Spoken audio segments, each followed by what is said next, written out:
Hello everyone and welcome back to another edition of West Ham Fan TV's post-match reaction, which replaces a post-match pint on a weeknight. West Ham won Brighton. I was going to say Burnley there. West Ham won, Brighton won, was the final score here. Ryan, take us through the starting lineup. Oh, let Scott do it. He loves it. He moans when you don't let him do All right, it. Scott. Why change things? No, I just thought I'd change it up a little bit. Keep the routine, silly boy.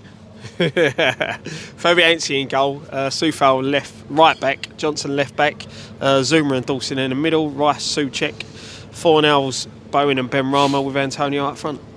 I only let him do it because I couldn't remember it. It was that long ago. No, I remembered it. Not good enough tonight, Ryan, at the end of the day. Yeah, it wasn't good enough. Obviously, Brighton, I said to you, they're a team that keep holding the ball. Look, there's a lot of people here saying that Brighton deserved the win, and that, I mean, you look at the stats. We've had more shots than them. We've had more on target. We've hit the crossbar. We've had one ruled out for offside or whatever it was. It's just one of them games. Yes, they've had more possession than us, and I expected that because that's what a Potter team does. They keep the ball. But draw was a fair result, I think, at the end of the day. I totally agree with you, mate. I thought first half we were the superior team, and second half it was all them. It's just roles reversed. They, come on, the amount of times they kick the ball out of play, trying to play a pass. It just second half just wasn't good enough. At the end of the day, started brilliantly. You can't complain about the start. Nice early goal from a corner. Yeah. It was the perfect thing. But the thing we're lacking. We're lacking the cutting edge, and we're not ruthless enough. Yeah, I mean, look, there's a few opportunities. You've had Fornells try to lob the keeper from 40 yards, then you've had Bowen try it. As you said, it's great to see Souček back on the score sheet. He's been needing that for a long while now. I think he's been poor for the last few games, if I'm honest. And there was probably shouts that he may have been dropped tonight. The thing is, for me, one thing I noticed tonight, and I don't know if you noticed it, and you noticed it, Declan Rice for me played as someone that knew he was on the yellow, because he played well, but he weren't getting close enough to put the tackles in, because he's in his mind, he wants to play that Chelsea game, which I don't blame him, to be fair. But it's just, listen, he was still class, don't get me wrong. He run the midfield for us. But I just think he had that in the back of his head today. I think you're right. I think there was big gaps in the midfield. But the one thing I did pick up on tonight, and I think you would have picked up on it as well, is that we're not ruthless enough. No. And we're not. I can see players out there, and I mean this with the greatest of respects, because we've had a fantastic season. We've lost that cutting edge, but there ain't people when we're going forward busting a gut to get in them positions, because I'm seeing when we're going forward with the ball, you've got people like Antonio and sometimes Ben Rama strolling around. They're not busting a gut to get in the box, and that's what you need. But I don't think that's necessarily them being lazy. I don't think it's necessarily them being complacent or anything like that. What that is players that don't know how to play that attacking way, because that is the difference. And this is what I said to Marshy and Dom earlier on tonight, is that is the difference between a striker and someone that's been converted to be a striker. He cannot see them gaps. He cannot see them opportunities. He cannot see the places where he can pick up that ball and put it in the back of the net. He's fantastic as a bully boy, as a hold-up man, as someone that's going to, with the pace and all that. He's better when he don't have to think. What he can't see is them opportunities opening up. And that's what a good striker does do. And any striker does do that. They see them opportunities. They see them gaps. They see, a striker is 3 moves in front of the play. He can see that ball coming across and they make their moves. That is what Antonio doesn't make. That is what Ben Rama doesn't make. And that is just because they're not centre forwards. And that is where we're gonna lack. The performances have dried up a little bit, and this is where you need a goal. Tonight we needed a goal scorer. We got that early goal. We was on top in the first half. We hit the bar, we hit the crossbar, but there was opportunities there where if there would have been a striker, the ball's coming across the box, the busting of the gut to get past them, because I thought the game was very open. It was open their end, it was open our end, and that's what we haven't got. We haven't got that someone with that little bit of instinct, and I don't think that's just sort of. Obviously, you've got the likes of Hugo and people like that, but a decent level centre forward sees them opportunities and they score goals like that, and that is what we're lacking. Yeah, we are lacking that, but I think it's a bit harsh on Antonio, really. He's hit a bit of a bad form recently, but when you look what he's done since we come back from lockdown, and he's been tapping goals in, and he has been making them runs, so everyone's praising him when he's doing it. And don't get me wrong, look, he's not a natural striker, but I think he's converted well into striker. Look, we've had a dip of form. We've lost away to Wolves, we've lost to City away, and we've drew here tonight. We're still fourth in the league, and that's our dip in form. Teams do go through these patches. We might go 4, 5, 6 games without maybe getting a win, but I've seen people in here tonight starting to turn on these players. I mean, they've got no right to really turn on these players for what they've done so far this season. You know, we want to win. Of course, we want to win every game. I want to come here tonight. But what you don't realise is there's been other teams before this team tonight that haven't beat Brighton. This is the 9th game we've played in the Premier League, and we haven't beat them. What's that? 6 draws now. Out of the 9. But I think it curtails expectation because it's what we like, because we've taken big strides forward. But what I'm saying is there is players out there. I think we just need to rotate more. Yeah, we've got a bit of talent on the bench. We're playing this out, and what I think we're seeing in some of these teams at the moment is a tired team, and we're seeing teams that come in knowing who they're going to be facing. Yeah. They knew who they was going to be facing 6 weeks ago because it doesn't change enough. Lanzini should have started the game tonight. Yeah. He was a bright. But 6 weeks ago, you wouldn't need to change the team because we was on a good run of form. Yeah, it's only been the last 3 games, or am I missing something? Yeah, no. You are right. To be fair, you're both right in what you're saying because you don't change your winning side, right? That's perfectly right. But we didn't lose the last. No, but we've hit this dip in form.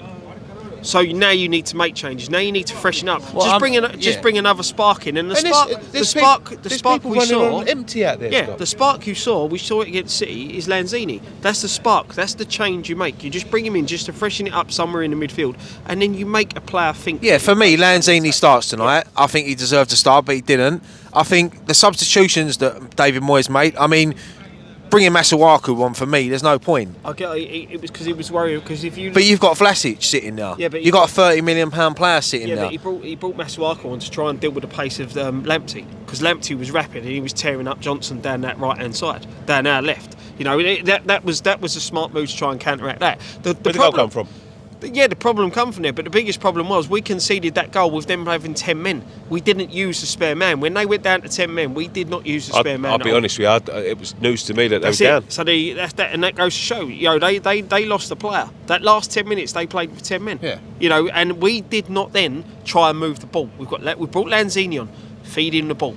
Yeah.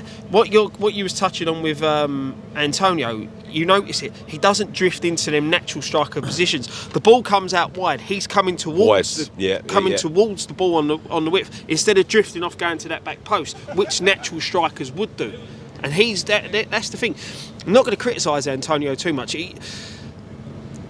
His hold-up play's not been the best of late. But I'm not going to criticise him too much because we're in the position we're in partly due to him. So he has a bit of a break and he's played a lot of football. And I said to one of the guys sitting next to me, he's not used to playing this much football on the spin. No. So that's why he's looking tired. Yeah, and he's not only doing it for us, he's playing international football as well, which he's never had before. Yeah. And one player we missed today was Aaron Creswell down that left. Yeah. You know, he was a massive miss today. You know, people were saying about, we missed Ogbonna. Look, forget about Ogbonna. Unfortunately, Ogbonna's out for the season. We can't see Ogbonna. We ain't got Ogbonna. No. Diop, for me, should have been starting tonight alongside Zuma. Dawson, for me, the last 2 or 3 games, and I don't really want to criticise Dawson that much because I think for what we paid for him and where he come from, he's done really well in a West Ham shirt. Mm-hmm. But I just think Diop now, he has to mature next to Zuma because Zuma's the best player to do that. There's no. You look at the dip of the 3 games that we've had. It's coincidental that it's since we've lost Ogbonna and Zuma's had to play that left-sided centre half. You can't look. Dawson's been absolutely outstanding for us, and the games that he has played, he hasn't done too much wrong. But Diop's played that left-sided centre half more than what Zuma has. So for me, I'm with you. Diop has to come back in. I think the last 3 of the last 4 goals, I think, could have probably been prevented. I don't think the Jimenez one was a fantastic goal defensively. Nope. I don't think the Gundogan one was a good goal defensively. Nope. And I don't think the one tonight was a good goal defensively. That comes with Ogbonna. I think Diop should be starting. Yeah. Diop needs to learn. If he don't learn now, he's never going to learn. No, exactly. There's going to be times where, obviously, we're looking at someone in January, but we need someone to step up now. So, this is Diop's chance. But I want to go back to Ben Rama. Ben Rama's lost form. He's lost that little bit of spark. He's lost that little bit of touch. Lanzini must be chomping at the bit to get on that pitch, and you can see it tonight. One of the problems we had tonight was we couldn't retain the ball. There's players sitting on the bench that can retain the ball. Lanzini retains the ball very well. He wins the ball back very well. He's got a lot of energy in that midfield, and he's not using him. No. Not using him, and I can't for the life of me work out why. Because I don't think Lanzini at the moment is a 90-minute player. I don't think Moyes has got that. Obviously, Moyes sees him a lot more than we do. I mean, we all see Lanzini come on when there's 10, 15 minutes to go and he comes on against players that are tired, starting from the beginning and see what he can do. If you get 50, 60 minutes out of him, then you've got someone like a Ben Rama to come on, and Ben Rama will want to come on and think, right, I want my place back in the team now, and he'll come straight back on. The thing is as well is you don't want to be, I know it sounds silly, but you don't want to be replacing a Lanzini with Ben Rama or a Ben Rama with Lanzini. You want them playing together because this season we've played better when we've moved that ball quickly. You know, and Lanzini and Ben Rama together will try and move that ball quickly. That's the thing they'll give you. I think people were saying, I don't understand, Fornell's coming off.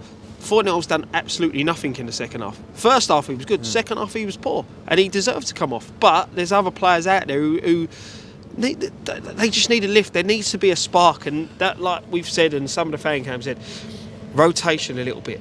That'll be the spark. That'll either push someone to raise their level because they've dropped out the side, or a player like Lanzini comes in at that side after performing well, and then right, that's it. That's the spark we need. We've seen it before. We've had good players over the last 5 or 6 years that have been too comfortable and not had a challenge off the bench. Now we're sort of seem to get that. But now it gets to January, and that's why you sign a Jesse Lingard. That's why you sign players to come in and think, right, do you know what? Jesse Lingard's good enough to start in this 11, but he's got to work to take these players out. Do you think it could be too late? No. For what? We have a few more performances like that, we could slip down that table. No, yeah, but that could happen to any team. City could go 4 or 5 without winning. Liverpool go. It can happen. Look, we're sitting 4th in the Premier League at the moment. I don't care anyone here. No one thought we was going to be 4th in December. And that's the thing. This time we're normally looking at the run of fixtures that we'd have, thinking, oh fuck, we're going to end up in the bottom 4. We're not. We're still sitting 4th. To be honest, if Arsenal beat United, I very much doubt it. You know, we should still be in the 4th by the weekend. Big game against Chelsea, and then we just go from there. Look, at the end of the day, we're where we are because we've worked hard to get here. Moyes will sort them out. He'll get them playing again. This is just a dip in form. Every team has it. We haven't lost tonight, which was the main thing. 3 losses on the spin would have been devastating to our season. We've got a draw. Right, we could have had a win, but we got the draw. As you said, we've got a tough run coming up. We've got Chelsea on Saturday, which is one of them games, it could go either way. Yeah. We could be standing out here on Saturday talking about a 4-0 loss, or we were talking about West Ham just turned over one of the best teams in the Premier League. That's the way the Premier League is at the moment. But a win here on Saturday, and trust me, you'll see all happy fan cams, people in the background singing West Ham are massive everywhere we go, and all that, and everyone would just forget about tonight, forget about Wolves, forget about City. Football, you move on. Yeah. It's about your next game now. Exactly, and that's it. You have to, you worry about the opposition you're playing, and you saw people saying on the fan cams, "Oh, well, maybe we're looking at Chelsea, looking at that game." You forget about that game until this game's won and done and dusted. You win this one. The strongest 11's got to be out every week on the players that are on form, and that's what we need to see now. As much as Lanzini deserves a chance. If he comes in and plays poor, that's on him. It doesn't get any easier, and we will be building up to the Chelsea game on Saturday, early 12:30. So go and check out all the fan cams that we've just done there. Anything else to say, boys, just before we go? No. Well, we haven't mentioned it. I thought Fabianski had a decent game, pulled off a few good saves, Soufal back in the team. Played all right, nothing over the top. It was just his overlapping that weren't there tonight. He's usually good at that, isn't he? But he's just come back from injury. It's his first start for how long? You know what I mean? So, but as you said, look, we got again Saturday. We're 4th in the Premier League. We're still in Europe. We're in the last 16 in Europe, and we're in the quarterfinals of the Carabao Cup. It's not been a bad season so far. So, see you Saturday. Thank you very much. Go and check out all the fan cams that we've just done. As I said, we'll be building up to the Chelsea game. One thing left to say. Come on, you Irons.